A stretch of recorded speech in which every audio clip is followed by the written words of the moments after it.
bonne gramoje mina kuma wili balila bemanga. Bismillahi wa bihi nasta'inu wa salatu wa salamu ala sayyidina Muhammadin wa ala alihi wa man tabi'ahum bi ihsanin ila yawmiddin wa ba'd. Assalamu alaikum wa rahmatullahi ta'ala wa barakatuhu. Mbalma wa mijeka ala tanuka ala barkada ambe sali dan fawla son here maka noy ala kray ana sumugo ani mawmade tuguru ko foka ta jodon se ala ka nen aw bela jelen fara o jamakulu sanumain kan bi wajulu kene kono ambe bamako bagadaji an karamogo a Sheikh Benge Kulubali aleka kalambulo min sigilen be musokorobaw togoyala uyuka mauludu ɲɛnajɛw bɛɛ lajɛlen baara kɛ ka bɛn avril kalo a tile 10 ma san 2019 a kɛnɛ kɔnɔ karamɔgɔw caaman kun be min nana faraw ka baara in na fasamantiya min be alakira ko la ani alakira sallallahu alaihi wa alihi wa sallam a kosumali nafa min b'a la u ye falenfalen kɛ o kumaw la o hukumu kɔnɔna na Sherifla Jabarani togoyala an sera ka min sɔrɔ k'a lasi aw ma an ka jɛ k'a ɲɛmadaw fɛ.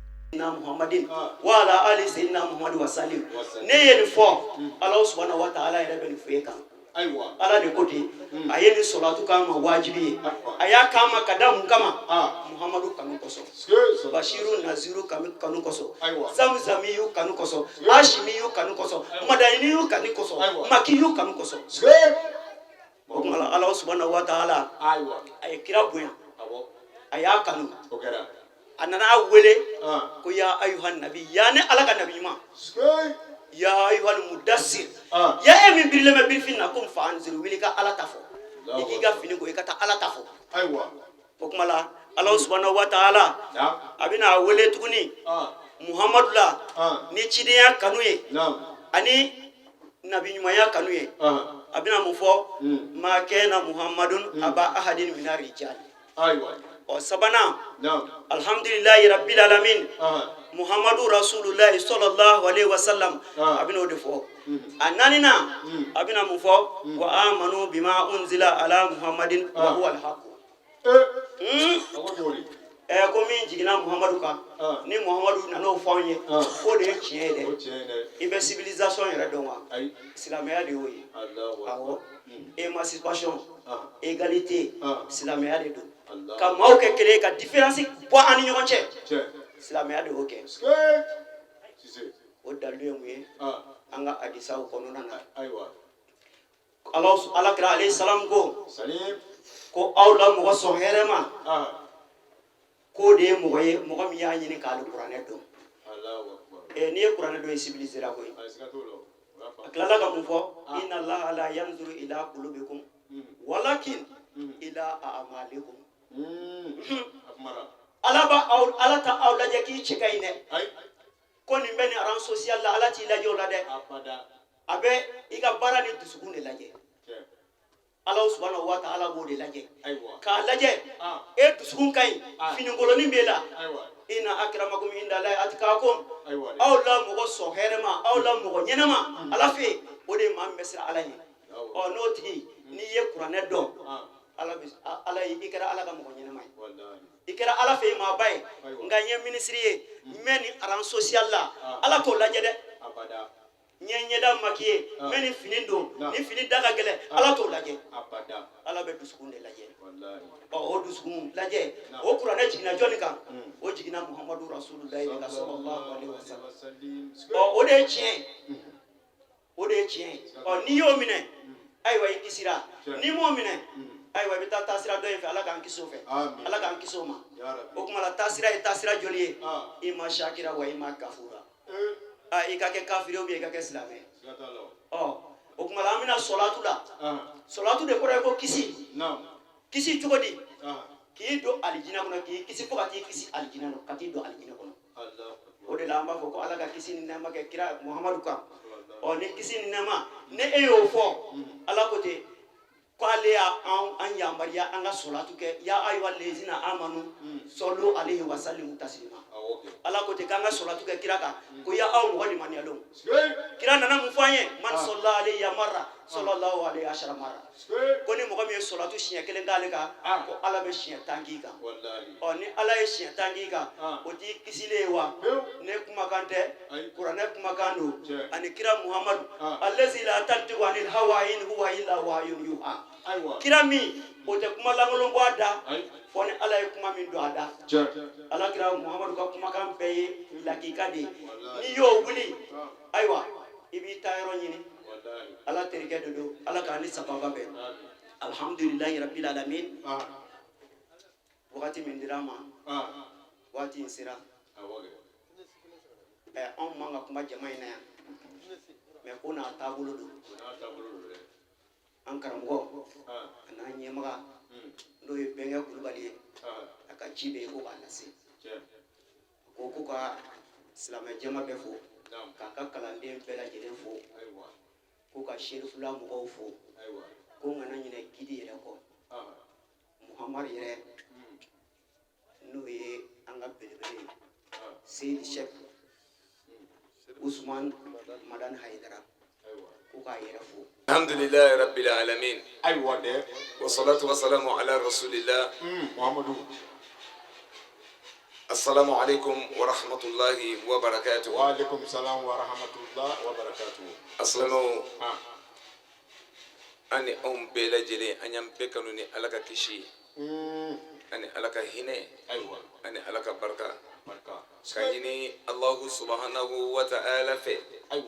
ya rabbi ala ka ani aw kisi ya rabbi ala ka hinɛ an n'aw la ya rabbi ala ka barika don an n'aw la an sigilen bɛ kɛnɛ min kan a bɛ fɔ nin kɛnɛ in de ma ko alakira ka baroda sallallahu alaihi wa alihi wa sallam bawo foyi ma an kanu yan an ka foya fana kɛra kanu ye foyi ma an ka foya fana kɛra an yɛrɛ ka diinɛ o ɲinini dɔɔni fana kɛra o ye wa foyi ma an ka fɔ ɲɔgɔn kan yan nɔ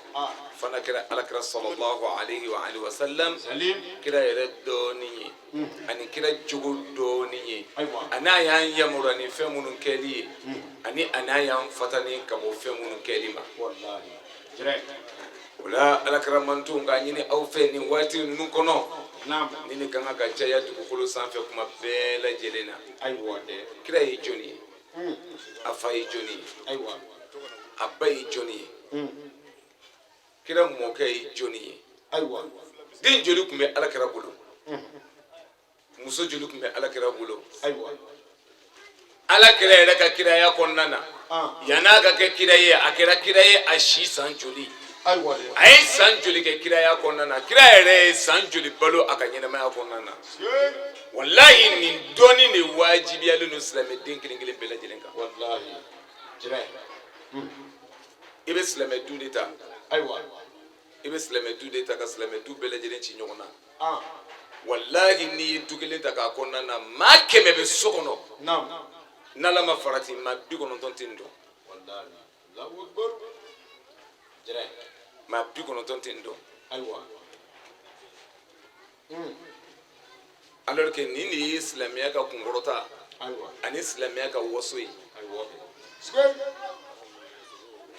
an bɛ kɛlɛ o kɛlɛ la nin kɛlɛ de kan ka bonya ka tɛmɛ kɛlɛ bɛɛ lajɛlen kan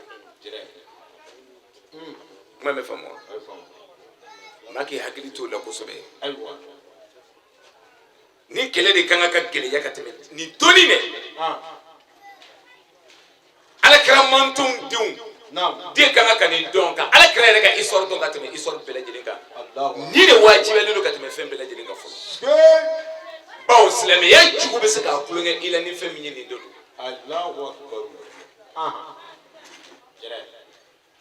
silamɛya jugu bɛ se ka bi an ka diinɛ ye sinɛ n'i y'a den kelen ta sisan u ka dɔnni kɔnɔ a n'u ka kitabu kɔnɔ d'accord an k'a kɛ hali u ka bɛnkan kɔnɔ i b'a den kelen ta sisan ko karisa bangena san jumɛn na a b'o f'i ɲɛna san jumɛn y'a ka nin a ye nin kɛ a ye nin kɛ san jumɛn a ye nin kɛ san jumɛn ala ye nin kɛ ye san jumɛn a b'a kelen kelen bɛɛ ta k'a f'i ɲɛna wallahi i bɛ silamɛ den de ta k'a ɲininka ko alakira ko yala den joli b'a bolo a t'a dɔn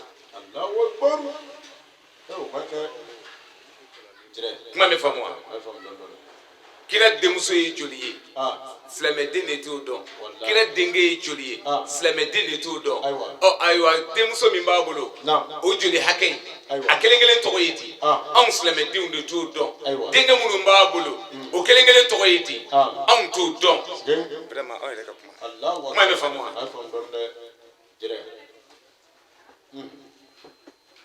ni ne dɔɔni kan ka yɛlɛma wajibiya anw kan. Allahu akbar. Fan kan ka jija de la ko nin tɛ se ka dɔn abada fo n'a kɛra nin yɔrɔ masinaw ye. Wallahi. Jɛrɛ. Ayiwa. Kuma mɛ faamu wa? Dɔɔni man. O la an b'a ɲini silamɛw fɛ Ala k'o dɔnni Ala k'o nɔgɔya an ye. Amin. Adamaden. An b'an waso ni fɛn min ye diɲɛ dugukolo sanfɛ bi o de ye silamɛya ye. Tiɲɛ. O de kosɔn dugawu dɔ bɛ yen nɔ dugawu in de ka fisa ka tɛmɛ diɲɛ dugawu bɛɛ lajɛlen kan. Ayiwa dɛ. O jumɛn? Alhamdulillahi ala ni'mati al-islami wa kafa bil islami ni'matan.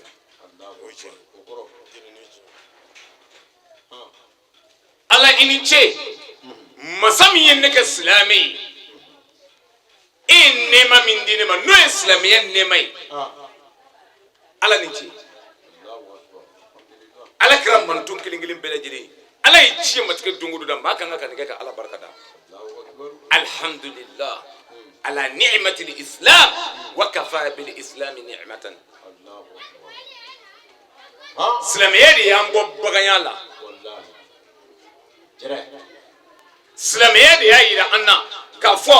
wali a kɛ tiɲɛni o ye haramu ye silamɛ k'a tɛbɛn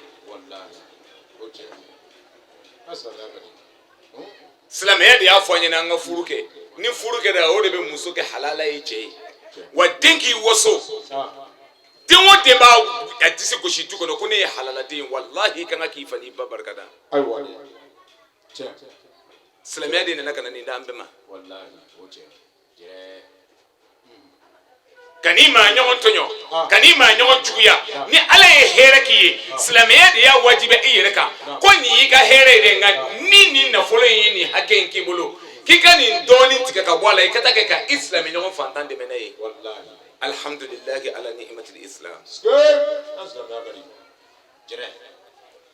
ka Ala tanu n'o ye ka Ala wale ɲuman dɔn n'o ye cɛ minnu nana anw ɲɛ n'olu ye Ala ka diinɛ minɛ ka baara kɛ n'a ye ka tila ka anw tɛgɛw minɛ ka taa o bila o nɔrɔ kelen in kɔnɔna na bi anw b'a fɔ ko Ala ni ce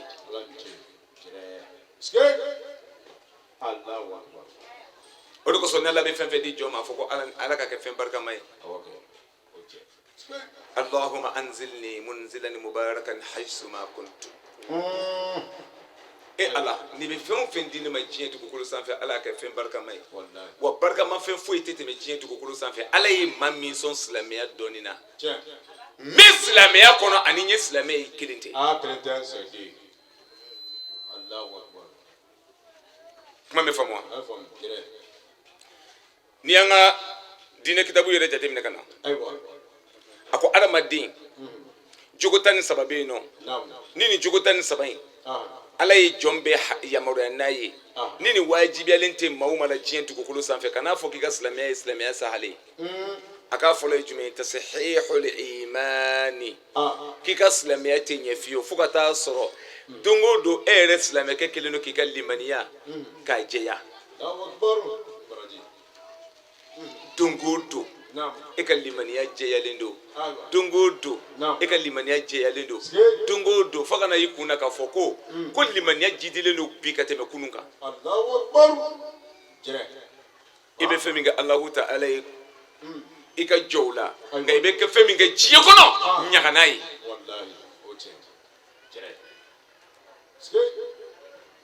a ko a filanan ye jumɛn ye wa ma'rifatul farda ayni a k'e tɛ kɛ silamɛ ye abada e ka silamɛya tɛ jɛya abada fo ka taa sɔrɔ Alahu Subhanahu wa Ta'ala ye fɛn minnu k'i ma wajibi ye a kelen kelen bɛɛ lajɛlen b'i la a k'i ma ko seli ye farida ye seli ye wajibi ye seli farida ye joli a sunna ye joli ni kabila y'i sɔrɔ o bɛ dilan cogo di ni baada y'i sɔrɔ o bɛ dilan cogo di seli yɛrɛ tɛ taa seliji kɔ yala seliji bɛ ɲɛ cogo di seliji ɲɛfɛn ye jumɛn ye a tiɲɛfɛn ye jumɛn ye n'i y'i jɔ seli la i bɛna kibaru fili o kan ka fili cogo di bolo de bɛ kɔrɔta sanfɛ wa a bɛ jigin de wa a bɛna hasawa mal kabayi de la wa bolo bɛ jigin de wa i b'i jɔ k'i tilen de wa urukuyi bɛ kɛ cogo di mun bɛ fɔ rukuyi kɔnɔ ni wulila ka bɔ rukuyi la i kan ka mun fɔ i kan ka mun kɛ i bɛna taa sujudu la mun de bɛ fɔ yen nɔ i tɛ taa sujudu la Allahu akbar bɛ fɔ waati jumɛn i jɔlen sɔnni i ka sujudu kɛ wa walima i tɛ taa sujudu la walima i sujudu binnen i bɛna fɔ Allahu akbar i wulilen ka bɔ sujudu la mun bɛ yen i kan ka mun fɔ nin bɛɛ lajɛlen dɔɔni kiri ma wajibi ye ma'rifatu farda ayni sunkalo tile 30 sun farda ye mun ye mun bɛ sun ye mun tɛ sun ye hiji kiri ma wajibi ye ni ala y'a se k'i ye mun bɛ hiji ye mun tɛ hiji ye mais ala kira manton wallahi diɲɛ laban silamɛ de bɛ silamɛya kɔnɔ wa a bɛ ka nin bato in kelen kelen bɛɛ lajɛlen kɛ ka sɔrɔ a tɛ n dɔn. لا حول ولا قوة إلا بالله العظيم حسبنا الله ونعم الوكيل.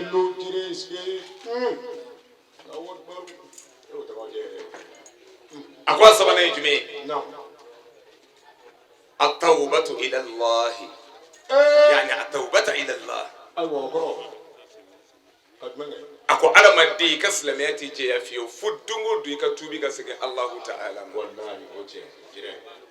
o de ye alakira ɲininka sallallahu alaihi wa sallam ani shuruti tawba.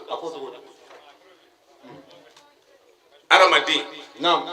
kalandenw taara alakira ma sallallahu alaihi wa sallam yani astaghfirullah azim dɔnnima dɔ ma o ko karamɔgɔ ma ko al yahkumu nnasa anna الناس أن توبته قبلت أم ردت أكو يلا جنبا دو تقولي ناكا توبي مننا والما ناكا توبي ما منه كرامو يكون بكو كمورة تسافة أكو لا أحكم في ذلك أكو تشير لكو دوني تملو أكو ولكن فيه علامات أكو نغانكو تمشيون بالا ka dɔn k'a fɔ ko adamaden i ka tuubi minɛ na walima i ka tuubi ma minɛ bon i dun ka silamɛya tɛ jɛya abada fo waati bɛɛ lajɛlen na i ka tuubi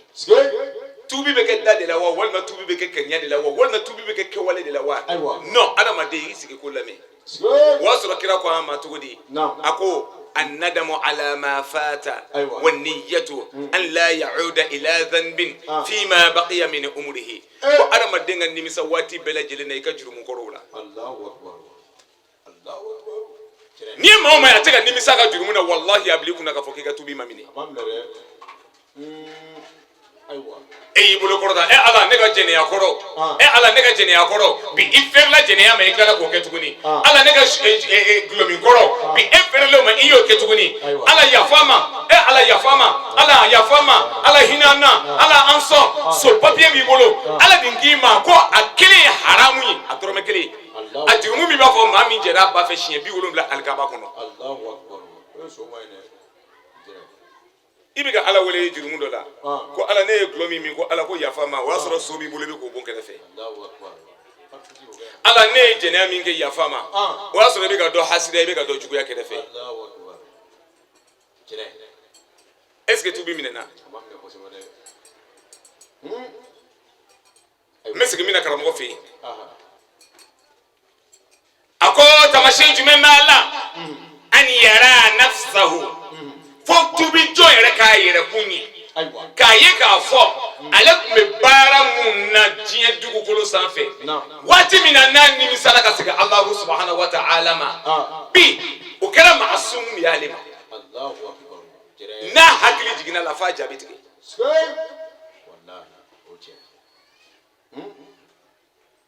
wa a bɛ alabato minnu kɛ waati bɛɛ lajɛlen na n'a nana i sigi dɔrɔn ko ne karamɔgɔ ko ne ma ko ne ka istighfaru wuridi ne ma se ka foyi kɛ fana kɛra ba 3 ye mais i bɛ min kɛ tiɲɛ ye fo ka caya i ɲɛkɔrɔ ka tɛmɛ alabato kan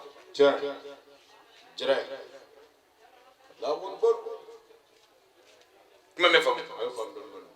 wa waati bɛɛ lajɛlen na a ka nimisa ala ma farata nin yɔrɔ in de ye danger ye babura o teri joli don ne tun bɛ ala kota kɔnɔna na ni ala ye saya so ma ka sɔrɔ saya ma se ma nka bi ala ye hakili di e ma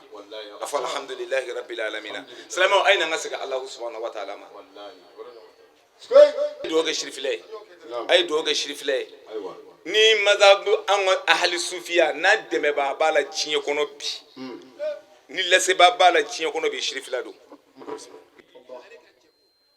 اللهم صل على سيدنا محمد الفاتح لما أغلق آمين والخاتم لما سبق آمين ناصر الحق بالحق آمين والهادي إلى صراطك المستقيم آمين وعلى آله حق قدره ومقداره العظيم. آمين يا ربي. Mazo ala kan bɛ sababa ma. Amina. Ala ka malulu caya. Ala ka sanw caya. An balimakɛ sangare ala ka sijani kɛnɛya d'an ma. Amina. An ka musokɔrɔbaw ala ka kɛ san o san aw kɛnɛma ka nin kɛ. Aw nana ni haminako min ye ala k'a bɛɛ lajɛlen dilan. Ala k'o k'a ka ala ya kosɔn. Ala k'o kɛ ala kɛra Muhamadu sallallahu alaihi wasallam kosɔn. Mawludu kɛnɛ sigilen. Namo mawludu. A bɛ sigi cɛ min kosɔn. Cɛ. O de ye ala kɛra Muhamadu sallallahu alaihi wasallam. Mawludu sigili. Namo. Ni dɔnnibaw ma fɔ kɔrɔlen. Bi a kan ka jate anw ka fardu ayini de fɔ. A bɔra ka mun fɔ sisan. Fardu ayini ye jumɛn ye? Fɛn min bɛ yen ni i yɛrɛ kelen m'a kɛ o tuma na ala bɛ t'i ɲininka a la lahara. Allahu akbar. Allah subhanahu wa ta'ala de ko anw ma. Namo. A ko kuntum khayra ummatin ukhrijat lin-nasi ta'muruna bil ma'ruf wa tanhauna 'anil munkar. Allah subhanahu wa ta'ala ko aw Muhammadu manton k'aw de kɛla danfɛn bɛɛ lajɛlen na sɔhɔrɛma ye. Allahu akbar. O kɔrɔ ye jumɛn ye? Anw Muhammadu manton an ka fisa ni mɛlɛkɛw ye, an ka fisa ni kira tɔw ye, an ka fisa ni alijinɛ ye, an ka fisa ni jahanɛmɛ ye. Alikiyama bɛ taa jɔ dugukolo min kan an ka fisa n'o ye, an ka fisa ni danfɛn bɛɛ lajɛlen ye. Allahu akbar. Ala y'o kɛ jumɛn kosɔn? Ala kɛra sallallahu alaihi wasallam. A ye jogo min don an na, an ka ɲɔgɔn bali ka bɔ kojuguw ma, an ka to ka ɲɔgɔn yamaruya ni ɲuman kɛli ye. Ɲuman jumɛn bɛ diɲɛ kɔnɔ bi min ka fisa ka darisu sigi, ka maaw wele ka sigi, maaw kana n'u hamiw ye, maaw kana n'u ka fɛɛrɛw ye, maaw kana n'u ka dɔnniyaw ye, ka tile kelen ta ka kuma Ala kɛra sallallahu alaihi wasallam kan. An k'a dɔn cɛ min don. An ka sigiralaw bɛ caman fɔ a ye, fɔ a la. Nka burutatigi ko tigi ye. A ko cogo di? Buruta. A ko wa mablagul ilmi fihi. A ko ala kɛra dɔnniya dan dɔnni bɛɛ lajɛlen selen kira ma sallallahu alaihi wasallam. K'o ye jumɛn ye? Annahu basharun, k'a fɔ farikolotigi don dɔrɔn. Basharu bɛ fɔ o de y'o kɔrɔ ye. O de ye k'o kɔrɔ ye. Anw k'a dɔn dɔrɔn k'a fɔ farikolotigi don ɲɔgɔn an tɛ kira gindo, an tɛ misiki ala zarati, an t'o dɔn a la. Allahu akbar. An bɔra kalo min na n'o ye Rajaba kalo ye. Rajab. Sanga yɛlɛn b'ale de kɔnɔ. Kosɛbɛ. Allah subhanahu wa ta'ala ko ale de ka kalo don. Sanga yɛlɛn in na an y'a ye k'a fɔ alakira sallallahu alaihi wasallam a yɛlɛla ka se yɛlɛyɔrɔ la ani Jibirila nana ka na se yɔrɔ la. Jibirila ko a ma ko Muhammadu sallallahu alaihi wasallam a ko ne dan ye nin ye koyi danfɛn ma deli ka tɛmɛ yan kan. Mɛlɛkɛba dɔrɔn tɛ dɛ, k'a daminɛ an fa Adama la ka n'a bila alakira la sallallahu alaihi wasallam. Nabi ɲuman 120,000, kira 313, maa ɲuman fɛn o fɛn bɛ yen ci o ci bɛ yen n'o bɔra ala yɔrɔ ka na se dugukolo sanfɛ ala y'a bɛɛ tɛmɛ ale Jibirila de yira. Allahu akbar. O bɛɛ la o sera yɔrɔ dɔ la o ko ale ka Jibirila k'ale tɛ se ka tɛmɛ nin yɔrɔ in kan. Allahu akbar. O tuma alakira sallallahu alaihi wasallam a taara ka taa se yɔrɔ jumɛn? An balimaw ko k'an kana min fɔ fatana fatadalla fakana qaba qawsayni aw